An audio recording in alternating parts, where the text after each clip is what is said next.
Writing is no easy task, and that should be obvious as soon as you open up a book. The thing about writing, and how it works in both literature and just general text, is that it always involves some sort of detailing, whether that be the characters involved or just some sort of explanation, whether you're trying to persuade, inform, or entertain an audience. The thing about any kind of writing, and for any writer out there in the world, is that you've always had this mistake of looking and judging. This whole idea of taking in inspiration is one of the best things you can do as a writer. To not only copy it, but to then make it original in your own ways by that copying.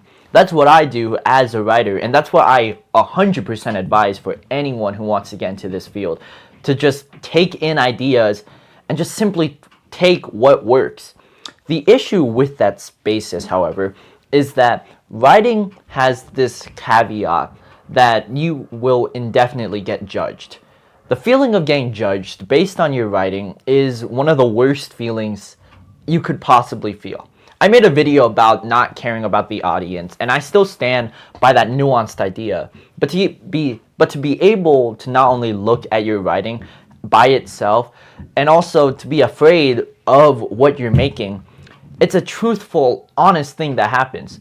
I know that even though I finished my first book, I'm still afraid of what people will think because I don't know if all that progress was worth it. All those months suffering each and every day to write that book, was it worth it? I can't tell by my own hands because I need others' opinions to truly get what I'm saying. But does others' opinions matter?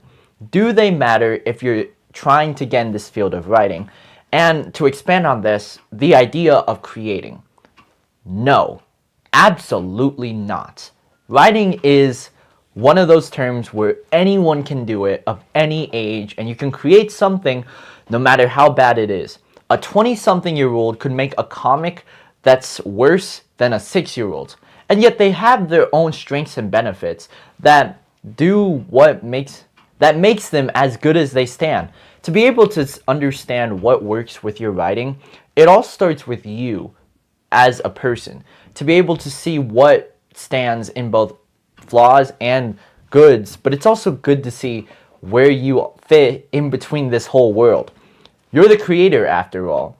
And even though there's this whole mentality of writing supposedly being good just from the first page alone, I find that stupid.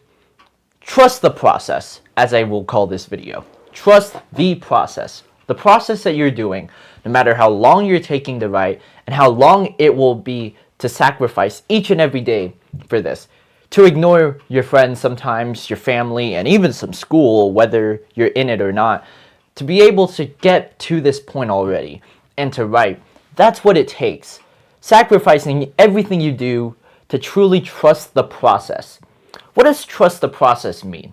It's been a term I've been saying to myself each and every day as soon as I wake up to write my book. Trust the process is where even though things don't look well, all you gotta do is just believe in that process. To believe that things will work out in the end.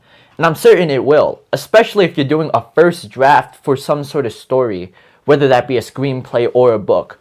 They are not perfect, and they will never be as good as the final product.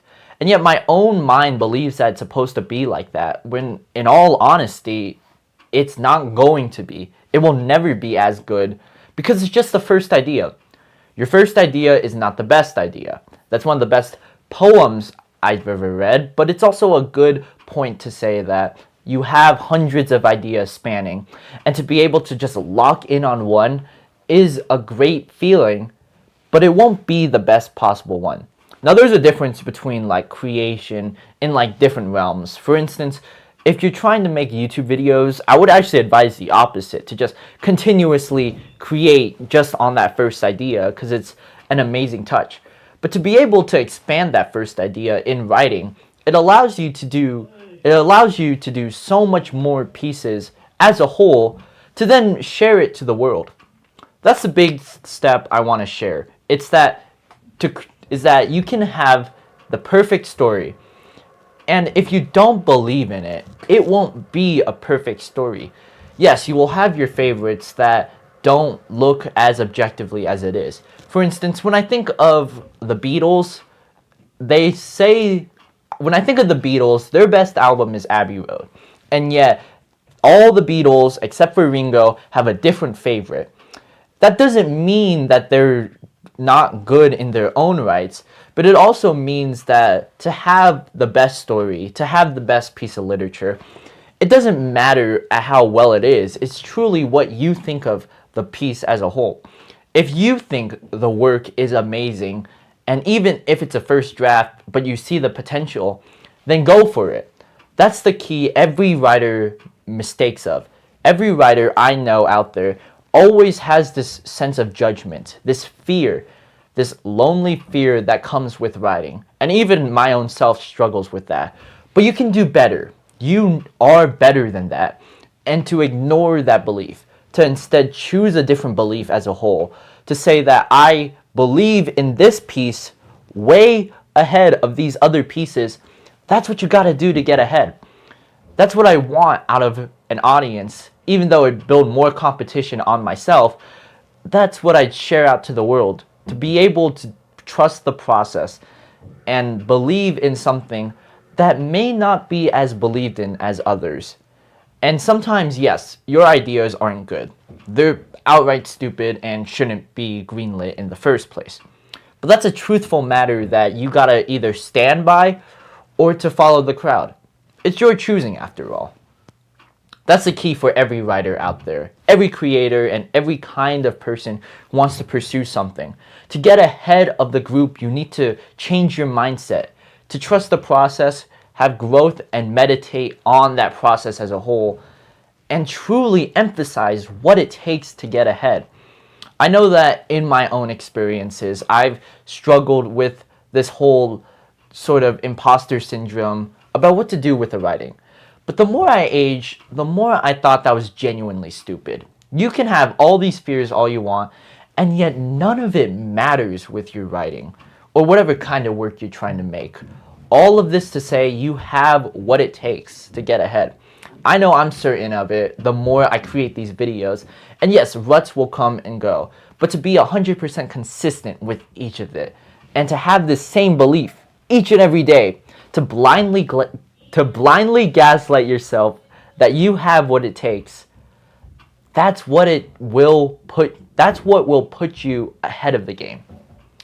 And I hope with this message you can see what you can do better with your writing. Yes, there will come flaws in between your own work, but to have a beautiful optimism, a beautiful positive look at this process, trusting the process as a whole, sometimes it works out that way. And as I read in a study one time before, as even though you could have different sets of noise and radiation, soon enough it will all just process into words. And that's the case for your writing. A whole bunch of gibberish that I personally don't care about. But the more you hone in on it, you can attract someone like me. And if you want more of that information to get my point of view about this all, check out the top link of the description to read my first book. If you want to check out other ideas too, my second book is down there if you want to help me, along with my socials. And I hope you enjoyed this message. Until then, thanks for watching. Until next time, take care.